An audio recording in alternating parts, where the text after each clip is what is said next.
السلام عليكم ورحمة الله وبركاته.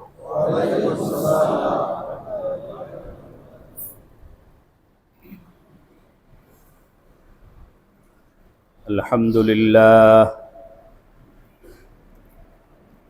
الحمد لله نحمده ونستعينه ونستغفره ونؤمن به ونتوكل عليه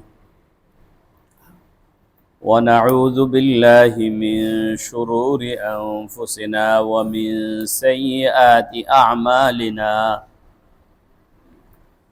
من يهده الله فلا مضل له ومن يضلله فلا هادي له. وأشهد أن لا إله إلا الله وحده لا شريك له. وأشهد أن سيدنا ونبينا وشفيعنا وحبيب ربنا وطبيبنا وطبيب قلوبنا ومولانا وأولانا محمدا عبده ورسوله أرسله إلى كافة الناس بشيرا ونذيرا وداعيا إلى الله بإذنه وسراجا منيرا. أما بعد فأعوذ بالله من الشيطان الرجيم. بسم الله الرحمن الرحيم.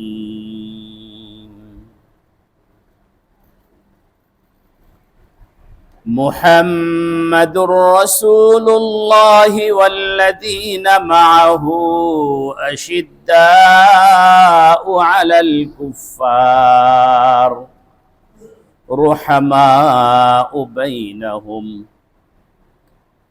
تراهم ركعا سجدا يبتغون فضلا من الله ورضوانا.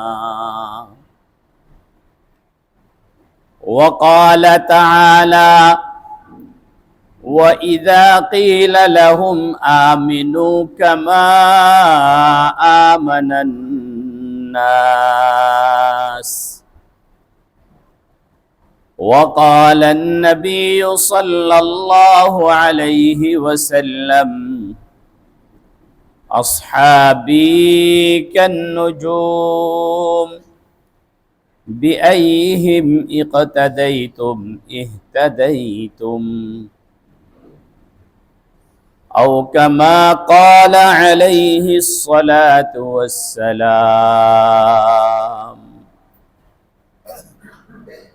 صدق الله مولانا العظيم وصدق رسوله النبي الكريم ونحن على ذلك لمن الشاهدين والشاكرين والحمد لله رب العالمين.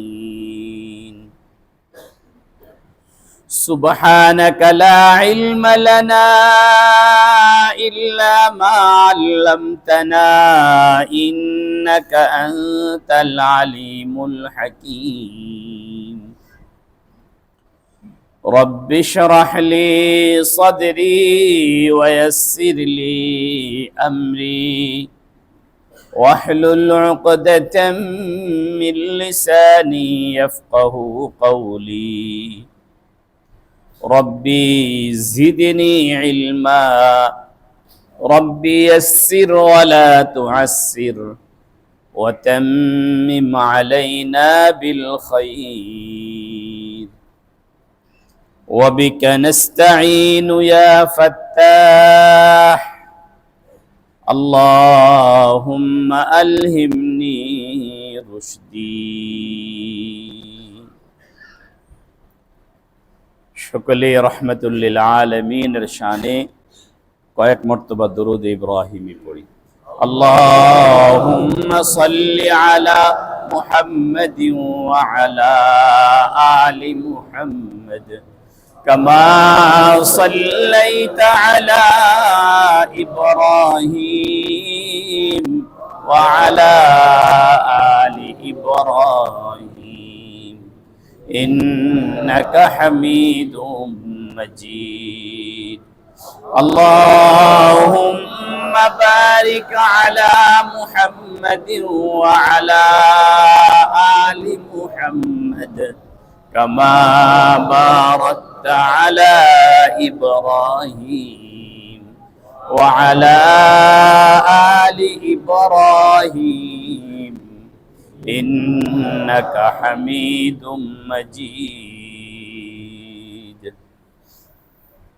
اللهم صل وسلم وبارك عليه। الحمد لله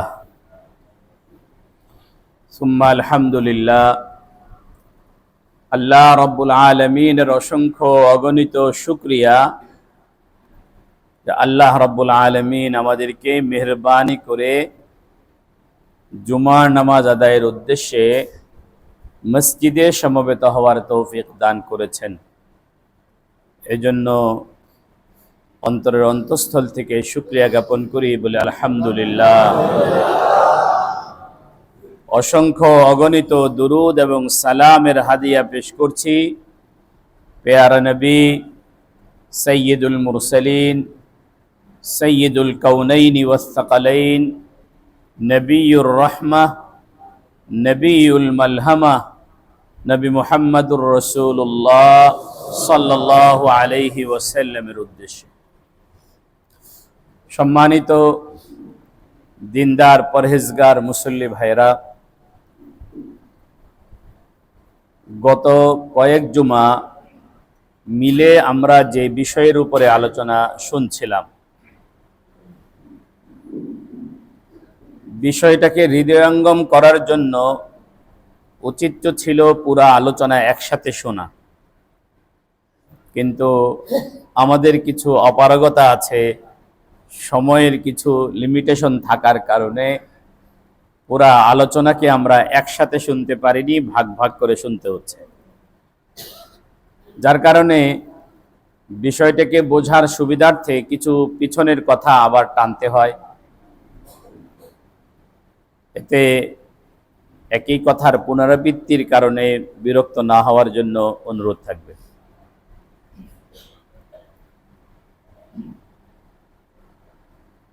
আল্লাহ রাব্বুল আলামিন এই পৃথিবী বানিয়েছেন, মানুষ দ্বারা এই পৃথিবী সাজিয়েছেন।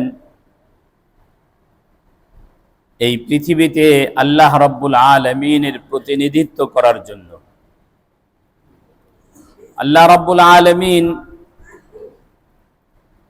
যুগে যুগে নবী এবং রসুলদের মাধ্যমে এই পৃথিবীর শাসন ব্যবস্থা, এই পৃথিবীর পরিচালনা ব্যবস্থাকে আল্লাহ রাব্বুল আলামিন নিয়ন্ত্রণ করেছেন। খিলাফতের দায়িত্ব আল্লাহ রাব্বুল আলামিন নবীদের দ্বারা নিয়েছেন, রসুলদের দ্বারা সম্পন্ন করিয়েছেন। যেহেতু আমাদের নবীকে আল্লাহ রাব্বুল আলামিন খাতামুল আম্বিয়া বানাইছেন,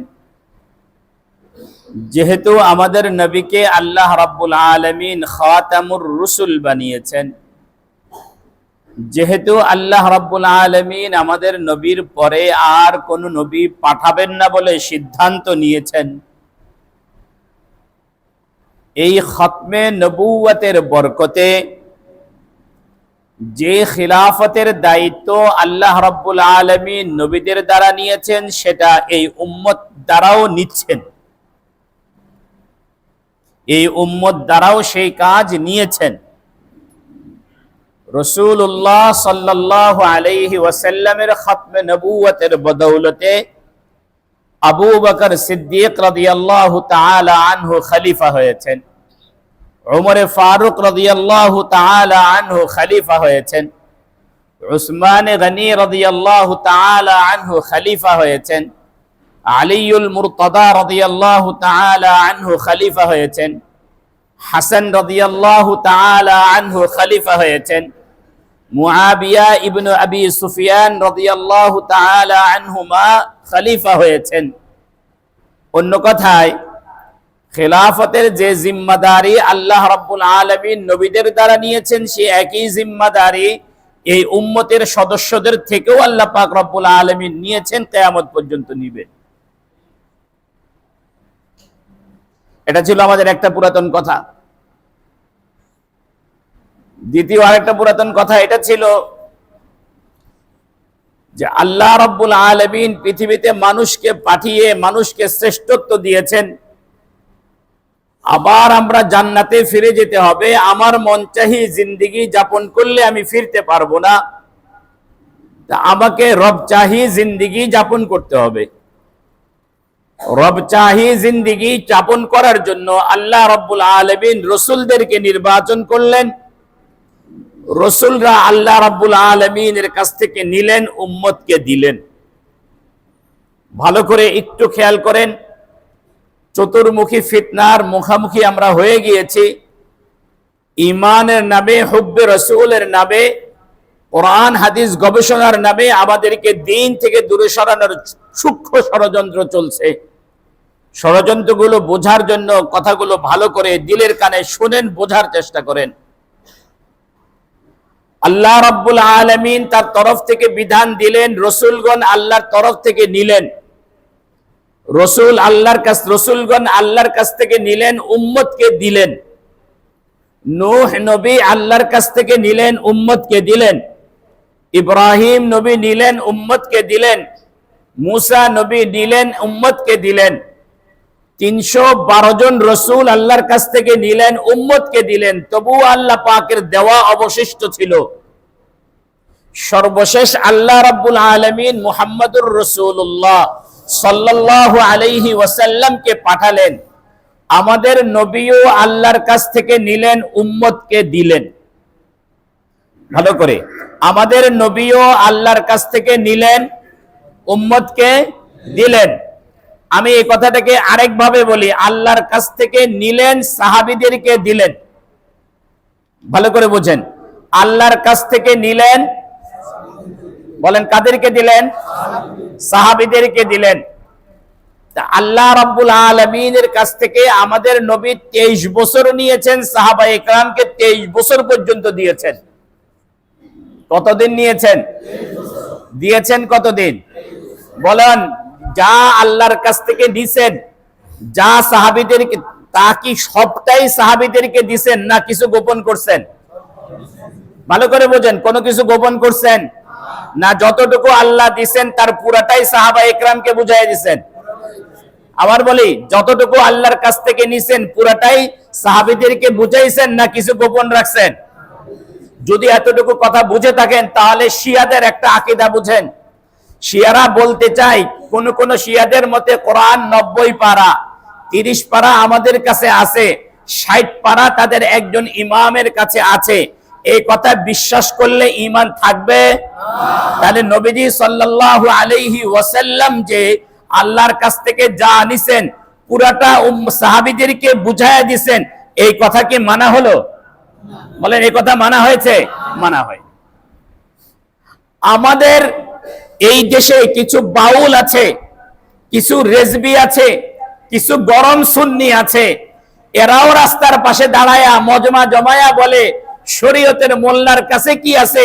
আমাদের কাছেও মারফতের এমন কিছু জিনিস আছে, শরীয়তের মোল্লাদের কাছে সেগুলো নাই। বলেন তো দেখি, শরীয়তের মোল্লার কাছে নাই, তোমার কাছে কোথা থেকে আসলো? কথা বুঝাইতে পারি নাই। শরীয়তের মোল্লাকে কোরআন হাদিসের বাইরে কোনো কিছু শরীয়তের মোল্লা হয়েছে নাকি?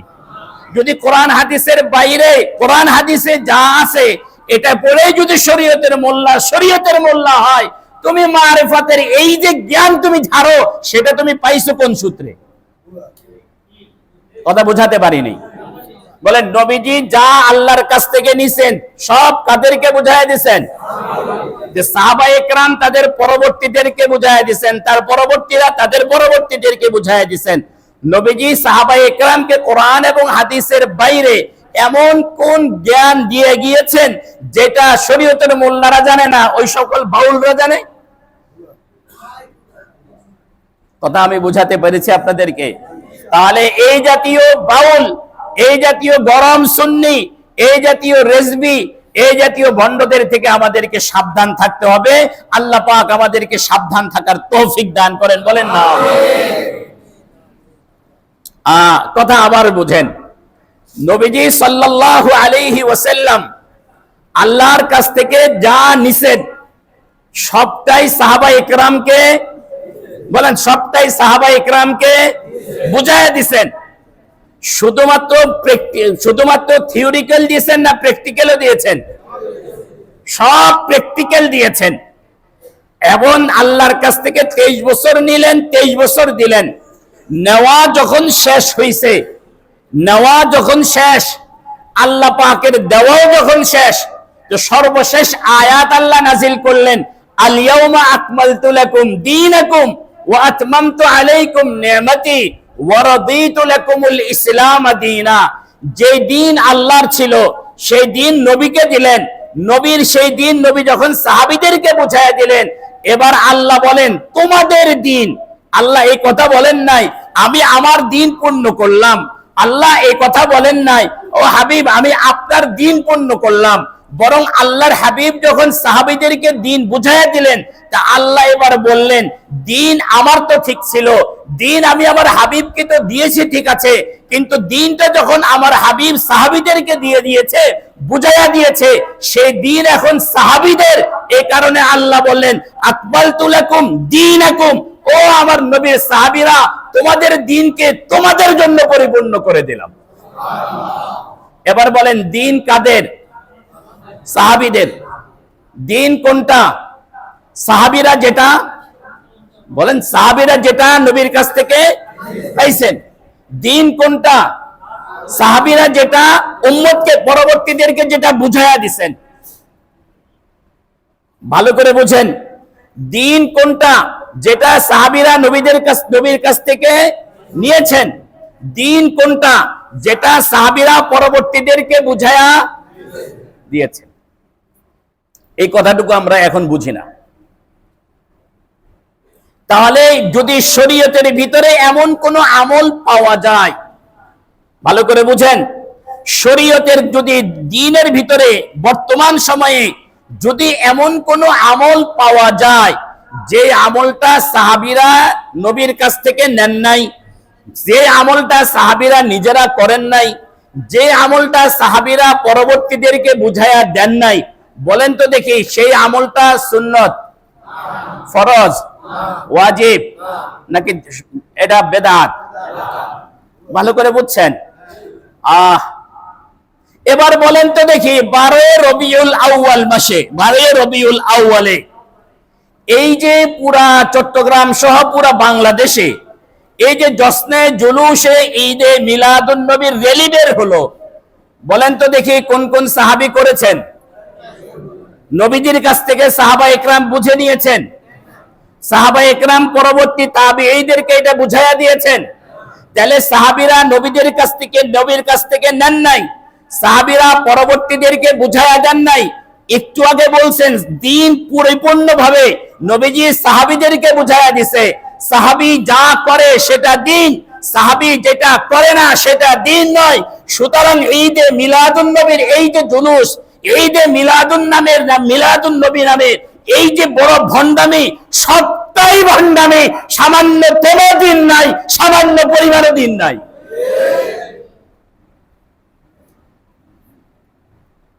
এই কথাটুকু উম্মতকে কিভাবে বোঝাবো? বলেন ঈদে মিলাদুন নবী পালন করা দিন নয় কেন?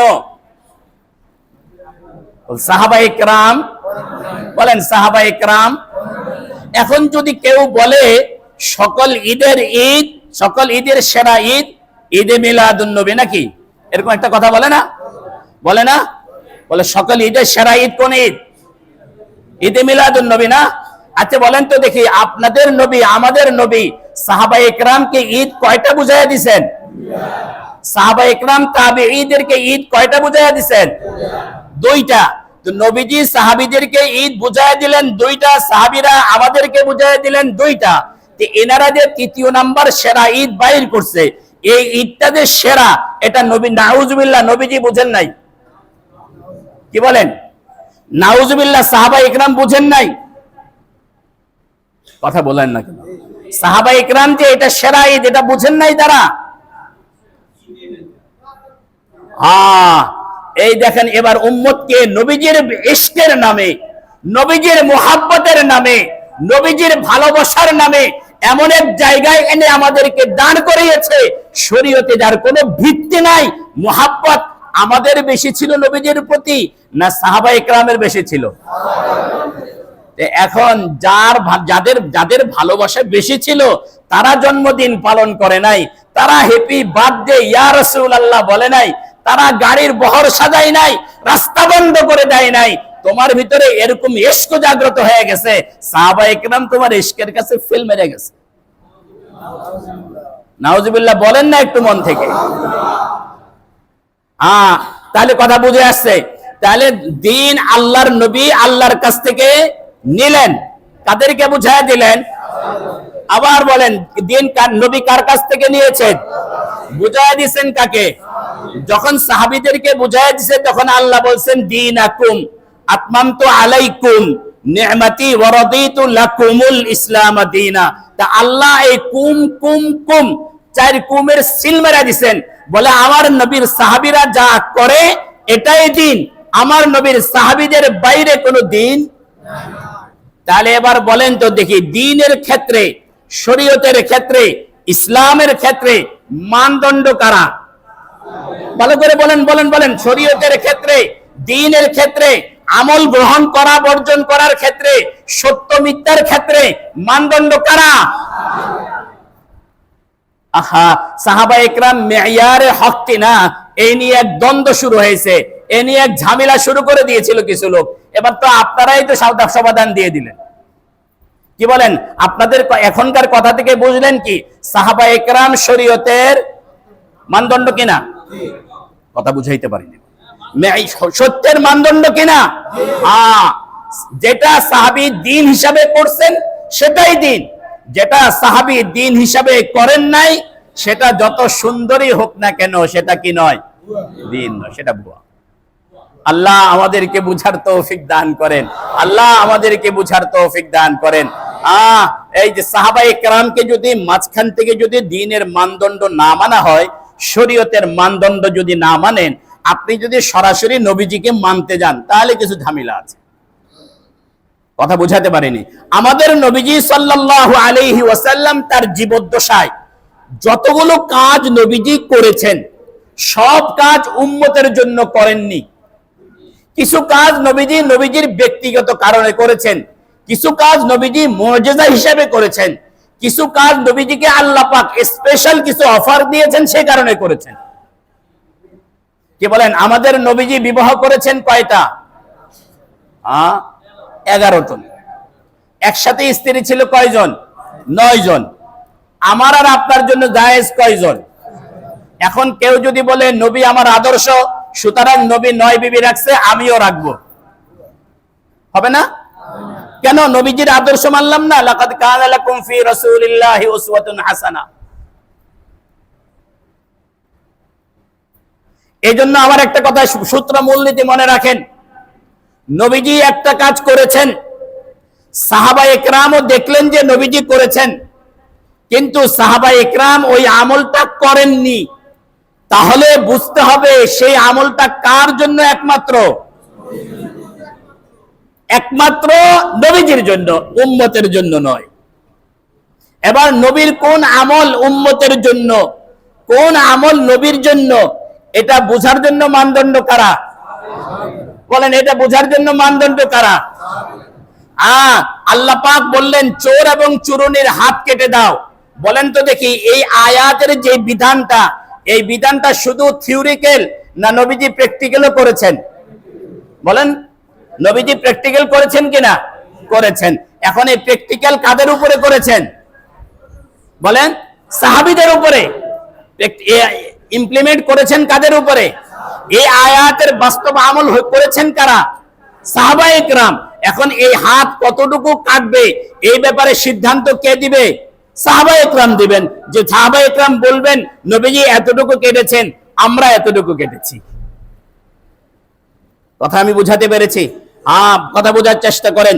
তাহলে দিন কোনটা, কোনটা দিন, কোনটা দিন নয়, এটা বোঝা যাবে সাহাবায়ে কেরামের আমলের। ভাই ভাই, এটাই আমার আজকের বক্তব্য।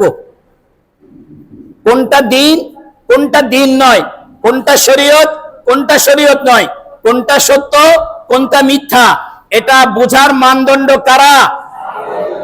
সুতরাং এই কারণে নবীজি বলছেন আল্লাহ আল্লাহ ফি আসহাবি, আমার সাহাবীদের ব্যাপারে তোমরা সাবধান, আমার সাহাবীদের ব্যাপারে তোমরা সাবধান।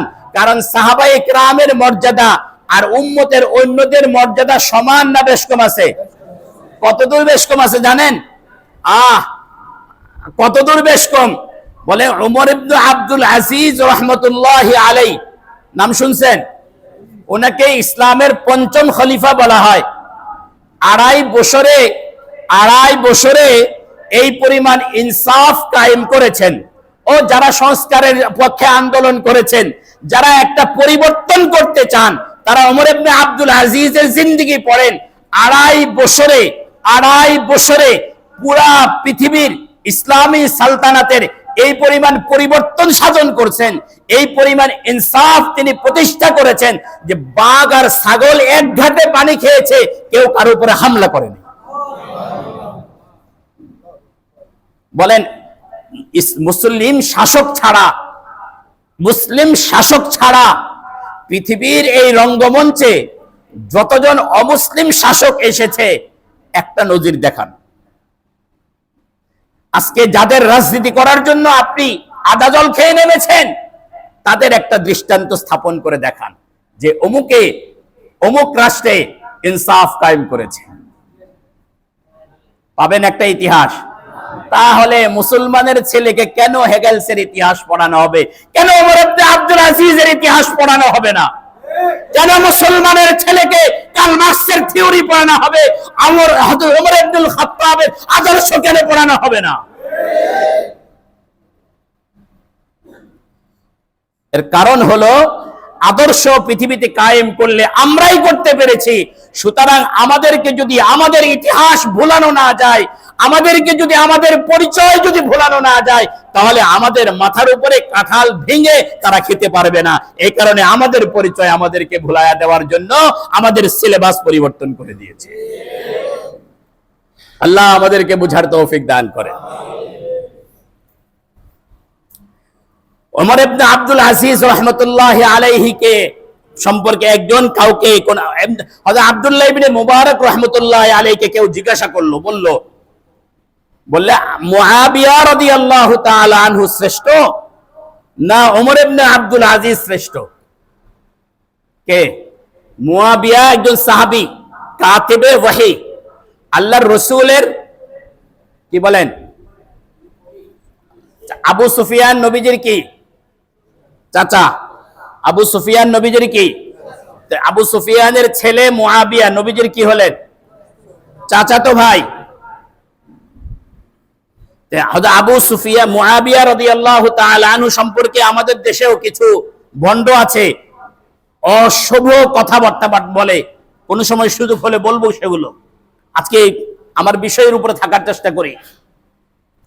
হযরত মুআবিয়া রাদিয়াল্লাহু আনহু শ্রেষ্ঠ না ওমর ইবনে আব্দুল আজিজ শ্রেষ্ঠ? এই প্রশ্ন করলো আব্দুল্লাহ ইবনে মুবারক রাহমাতুল্লাহি আলাইহি। আব্দুল্লাহ ইবনে মুবারক রাহমাতুল্লাহি আলাইহি হলেন ওই বুজুর্গ, ওই মুহাদ্দিস যিনি এক বছর হজ করতেন আর এক বছর জিহাদ করতেন। এভাবে তার পুরো জিন্দেগি পার হয়েছে। লক্ষ লক্ষ হাদিসের হাফেজ ছিলেন।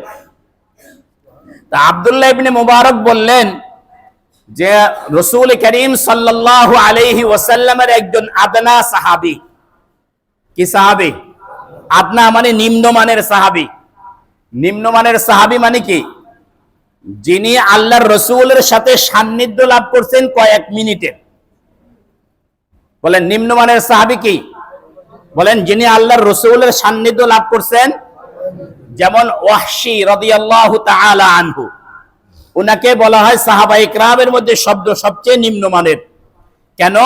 হযরত ওয়াহশী রাদিয়াল্লাহু তাআলা আনহু নবীজি সাল্লাল্লাহু আলাইহি ওয়াসাল্লামের চাচা হযরত হামজা রাদিয়াল্লাহু তাআলা আনহুকে শহীদ করে দিয়েছিলেন এবং তার কলিজা বের করে ফেলেছিলেন, চিবিয়েছিলেন। নবীজি এই কারণে হযরত ওয়াহশীকে প্রথমে মাফ করেন নাই। পরে হযরত ওয়াহশী যখন ঈমান আনলেন, নবীজি মাফ করে দিয়েছেন ঠিকই, কিন্তু নবীজি হযরত ওয়াহশীকে বললেন, ওয়াহশী তুমি আমার সামনে আর কোনোদিন ঈমান আনা নিয়ে সামান্য কয়েক মুহূর্তের জন্য নবীজির সান্নিধ্য পেয়েছেন। যে যারা সান্নিধ্য কম পেয়েছেন তাকে আদনা সাহাবী বলে। যে নবীজির একজন আদনা সাহাবী জিহাদের ময়দানে জিহাদ করতে গিয়ে উনার ঘোড়ার পায়ের খুরের আঘাতে যে ধুলাগুলো উঠছে, বলে ওই ধুলার মর্যাদা ওমর ইবনে আব্দুল আজিজের চেয়েও বেশি। সুবহানাল্লাহ বলেন না, আপনারা বুঝেন নাই। এই কারণে ওমর ইবনে আব্দুল আজিজ বললাম একজন খলিফা, যার ইনসাফের কারণে, যার ন্যায়পরায়ণতার কারণে, যার তাকওয়া তাহারাতের কারণে, যার দূরদর্শিতার কারণে পুরা ইতিহাস যাকে পঞ্চম খলিফা বলে। হযরত আবু বকর সিদ্দিক যেমন যেই মানের খলিফা ছিলেন, উমরে ফারুক যেই মানের খলিফা ছিলেন, উসমান গনি যেই মানের খলিফা ছিলেন, আলীউল মুরতাদা যেই মানের খলিফা ছিলেন, ওমর ইবনে আব্দুল আজিজকেও খেলাফতের দায়িত্বে এসে ওই মানের মনে করা হয়। এমন একজন ব্যক্তির তুলনা চলছে একজন আদনা সাহাবীর সাথে। হযরত আব্দুল্লাহ ইবনে মুবারক বললেন, আরে সাহাবী তো দূরের কথা, সাহাবীর ঘোড়ার পায়ের আঘাতে যে ধুলা উঠছে ওই ধুলার সম পরিমাণ মর্যাদার অধিকারী হতে পারে নাই হযরত ওমর ইবনে আব্দুল আজিজ। মানে সাহাবীর ঘোড়ার ধুলাও ওই ওমর ইবনে আব্দুল আজিজের চেয়ে শ্রেষ্ঠ। কথা বুঝতে পারছেন? এ হলেন সাহাবী। ওনাদের মর্যাদা এই যে সাহাবায়ে কেরামের মর্যাদা পরবর্তীদের মর্যাদা কি এক না ভিন্ন? কেউ যদি সারা জীবন চেষ্টা করে তাহলে কি সাহাবী হতে পারবে? বলেন পারবে? যেমন সারা পৃথিবীর সৃষ্টি জগতের সবাই মিলে চেষ্টা করে যেরকম নবী হতে পারবে না, আমাদের নবী চলে যাওয়ার পরেও কেউ সাহাবী হতে পারবে না। এজন্য নবীজি বলেন, ইন্নাল্লাহা ইখতারানি ওয়া ইখতারালি আসহাবি। সমস্ত রূহের মধ্য থেকে যেরকম আল্লাহ পাক আমাকে বাছাই করেছেন, ঠিক তেমনি ভাবে আমার সাহাবী কারা হবে তাদেরকেও আমার আল্লাহ বাছাই করেছেন। বলেন না সুবহানাল্লাহ।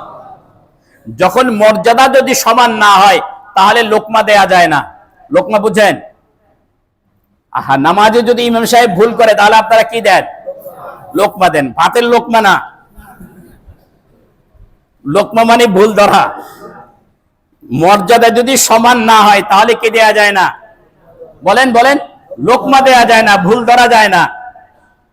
কি বলেন? একজন ডাক্তার প্রেসক্রিপশন করেছেন, এই ডাক্তারের প্রেসক্রিপশনে ভুল ধরবে রোগী নাকি যেই ডাক্তার প্রেসক্রিপশন করেছেন তার চেয়ে বড় ডাক্তার?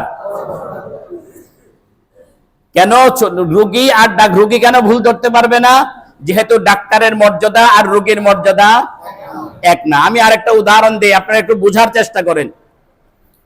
ইমাম সাহেব এখানে তেলাওয়াত করতেছেন, হাফেজ সাহেব নামাজের মধ্যে হাফেজ সাহেব ভুল করছেন। আপনারা যারা মুসল্লি আছেন, মুসল্লিদের মধ্যে কেউ হাফেজ নাই। একজন হাফেজ ছিলেন, তিনি ওযুখানায় বসে বসে ওযু করতেছেন। এখন বলেন তো দেখি, হাফেজ সাহেব যদি ওখান থেকে লোকমা দেন আর ইমাম সাহেব যদি লোকমা নেন তাহলে কি অবস্থা হবে? নামাজ থাকবে না ভাঙবে? হ্যাঁ, ভাঙবে। কথা বোঝেন নাই? মুক্তাদি ব্যতীত অপর ব্যক্তির লোকমা নিলে কি হয়ে যায়? নামাজ। এখন লোকমা নিলে শুধু ইমাম সাহেবেরটা ভাঙবে না মুসল্লিদেরটাও ভাঙবে? কেন ভাঙবে? যেহেতু নামাজি আর গায়রে নামাজি উভয়ের মর্যাদা, কথা বলেন, উভয়ের মর্যাদা। সুতরাং ইমাম লোকমা নিতে পারবে না, উনি লোকমা দিতে, কথা বলেন না, ইমাম লোকমা নিতে, উনি লোকমা দিতে পারবে না। ইমাম যদি শুধু হাফেজ হন, মাসলা মাসাইল যদি না জানেন, আর যিনি লোকমা দিতেছেন উনিও যদি শুধু হাফেজ হন, মাসলা মাসাইল না জানেন, তাহলে উনিও লোকমা দেওয়ার চেষ্টা করবেন, ইনিও নেওয়ার কি করবেন? কথা বুঝাইতে পারিনি। যিনি লোকমা দিচ্ছেন উনিও যদি আলেম না হন, সাধারণ হন, মাসলা মাসাইল না জানেন, তাহলে উনি লোকমা দেওয়ার চেষ্টা করবেন। ইমাম সাহেবও যদি ওনার মতো একই লেভেলের হয়, আলেম আর মাসলা মাসাইল যদি না জানা থাকে, তাহলে ইনিও লোকমা নেয়ার কি করবেন? হ্যাঁ, যদি ইমাম সাহেব যদি আলেম, যিনি লোকমা দিবেন উনি যদি মাসআলা জানেন, তাহলে তিনি লোকমা বলেন বলেন তাহলে তিনি লোকমা, বুঝতে পারছেন কথা? কেন লোকমা দিবেন না? উনি বুঝেন যে আমার মর্যাদা আর ইমামের মর্যাদা এখন কি নয়, এক নয়। কথা বুঝাই গেল? হ্যাঁ, এখন এই যে মর্যাদার তারতম্য, এটা এমন নয় যে ওই হাবেশ সাহেব চাইলে এই মর্যাদায় উন্নীত হতে পারবে না। ওই হাবেশ সাহেব যদি এখন ওযু শেষ করে এসে যদি নামাজের শরীক হয়ে যায়, তাহলে তিনি কি দিতে পারবেন? লোকমা দিতে। কেন? এখন লেভেল কি হয়ে গেছে? এক হয়ে গেছে। কথা বুঝাইতে পারছি? এখন বলেন তো দেখি, সাহাবায়ে কেরামের মর্যাদা আর পরবর্তীদের মর্যাদা এক না তারতম্য আছে? তাহলে সাহাবায়ে কেরামকে কারা কারা লোকমা দিতে পারবে? পারবেন না কেউ। তাইলে এখন যে সকল গবেষকরা বের হয়েছে, এখন যে কোরআন হাদিস গবেষণা করে আমাদের কিছু গবেষক সাহাবায়ে কেরামের যে লোকমা দেওয়া শুরু করলেন, ভুল ধরা শুরু করলেন, নাউজুবিল্লাহ বলেন না। হ্যাঁ, তাহলে এখন কি হলো? ওই হাবেশ সাহেব, যেই হাবেশ সাহেব কোরআন জানেন, ইমাম সাহেব ভুল করার পরে ইমাম সাহেব যদি আলেম হন তাহলে লোকমা নেবেন না, উনি যদি আলেম হন তাহলে লোকমা দেবেন না। তাহলে লোকমা তো ওই ব্যক্তি দেয় যার মধ্যে এলেম নাই। সাহাবায়ে কেরামের ভুল তো ওই ব্যক্তি ধরবে যার ভিতরে এলেম নাই। কোন আলেম যদি হয় তাহলে সাহাবায়ে কেরামের ভুল ধরতে পারে না। তাহলে বুঝে রাখবেন, কেউ যদি আপনার সামনে সাহাবীদের কোনো ভুল ধরে, কিছু বলবেন? হ্যাঁ, সময়। কেউ যদি আপনার সামনে সাহাবায়ে কেরামের ভুল ধরে, তাহলে বুঝে নেবেন সেই লোক ইসলামের কেউ বলেন। কেউ যদি সাহাবীদের ভুল ধরে আপনার সামনে, যে আমির মুআবিয়া এটা করছেন, উসমানে গনি এটা করছেন, অমুকে এটা করছেন, অমুক সাহাবী এটা করছেন, তাহলে বুঝে নেবেন এই ভুল যে ধরবে সে ইসলামের কেউ, আবার বলেন, সে ইসলামের কেউ না। এবার তার যত বিদ্যাই থাকুক, ইলমে চন্দা কে বেশতর খানি চু আমল দরতু নিস্তে নাদানি না মুহাক্কাক বুদ না দানশবন্দ চার পায়া বরু কিতাবে চন্দ। যতগুলো কথা বললাম, আল্লাহ পাক রব্বুল আলামিন আমাদের এই কথাগুলো বুঝার, আমল করার তৌফিক দান করেন। সকলে বলি আমিন।